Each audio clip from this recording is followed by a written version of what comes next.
نهاية اللقاء نعم. هنقول ايه للمشاهد في شهر رمضان الكريم عن أهمية الذكر عشان يبقى الختام آه وفي عجالة؟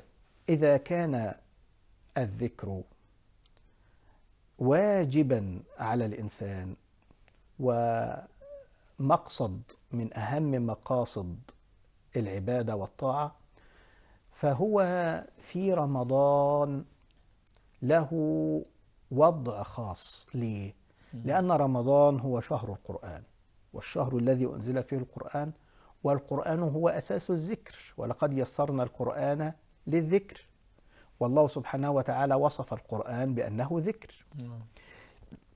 طيب، العبادات والأعمال تضاعف في شهر رمضان، والنبي صلى الله عليه وسلم عليه قال الصلاة في الحديث والسلام. أن الفريضة ب70 فريضة، الفريضة في رمضان ب70 فريضة. والإمام النخعي يقول الركعة في رمضان ب1000 ركعة فيما سواه، والتسبيحة ب1000 تسبيحة فيما سواه. وبالقياس فإن ذكر الله سبحانه وتعالى في رمضان أفضل من ذكر الله سبحانه وتعالى في غير رمضان. وهكذا في رمضان للصائم دعوة لا ترد عند فطره، والدعاء من الذكر. نعم.